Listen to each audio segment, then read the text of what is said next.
Well, now your next pick, The Duchess, sounds a bit more like a girl flick. Yes, it does amaze me. It does amaze me with the British film industry. As I said, we do churn out gangster flicks, and we do churn out kind of chick flicks or costume period pieces. The Duchess is actually very good, very polished, very elegant. Keira Knightley stars as a distant relative of Princess Diana in 1744. She's Georgiana, Duchess of Devonshire, locked into a very unhappy marriage with the thin-lipped, fat-fingered Ralph Fiennes, and she's not really enjoying having sex with him, as she complains to her mum, Charlotte Rampling. Certain obligations come with marriage, no matter how burdensome they may seem. Yes. But when we are together intimately, I mean... I know. It can be a bother.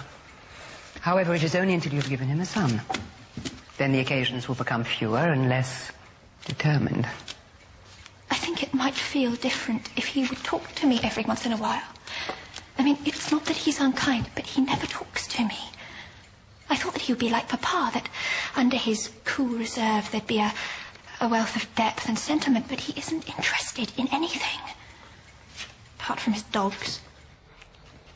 It's a very English film, then, isn't it? It really is very, very English all the way through. I have to say that Keira Knightley, who, you know, people still doubt Keira Knightley's abilities as an actress. I think if you see this, this is the most complex and mature performance of her young career. She's getting a lot better. And I mean, she's very young. And I mean, because at the start there was a lot of the big-eyed, pouty thing, and that was it. Yes, well, I think in Bennett Like Beckham we admired her stomach. In Pride and Prejudice, I think we were admiring her pout. In Atonement, even, people were admiring her shoulders in that green dress and the swimming costume. Here, she's learnt to act with her eyes, finally, and it's really beguiling, actually. She's very good, even under that very slender swan's neck. She's got this piled high wigs. I mean, there are so many wigs and costumes in here. But I suppose the film is about fashion. She plays a woman who was the empress of fashion, and it's supposed to be quite a modern look at how women were constricted by their corsets and the codes of the time back then. Ralph Fiennes is very good as the kind of unhappy duke, miserable man eating his mutton and wearing mutton chops. He's actually very good. He's probably as good here as he was in Schindler's List, quite evil, and gives it a sort of a melancholy air. So I liked the film. I'm just wondering why we're making these films. It's directed by Saul Dibb, who made Bullet Boy, a very good, gritty, urban drama set on a council estate. Why has he now gone to a country estate? Why aren't we pushing our young filmmakers to do something a bit more daring than this? You know what I was going to say, because the answer is presumably because it is safe and it does sell. I mean, we churn them out, the Americans like them too. The Americans will probably love this as well, especially with that, hey, Diana, she had 3 people in her marriage too, right? You Brits, you never learn.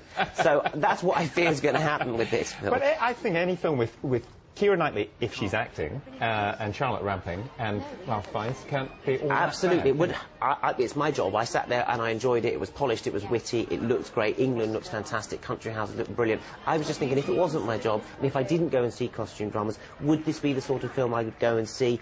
I can't actually tell you, go and see it, because it's different to anything else. The other thing that is interesting about this, the story of Georgiana is a great story. I mean, as you said, there are many echoes of Princess Diana. There are a lot of echoes of that, which will resonate to people now. Absolutely, and that's when the biography by Amanda Foreman became very popular, when she revealed that this great aunt of hers had the same thing. There she is talking to Hayley Atwell there, who becomes her love rival, and Ralph Fiennes takes the third person in the marriage. Keira is very good. The reason to see this is because Keira Knightley's growing up into one of our most lustrous screen stars. I fell under her spell. You said lustrous. Lustrous. The word lust, I did hear you say at some point.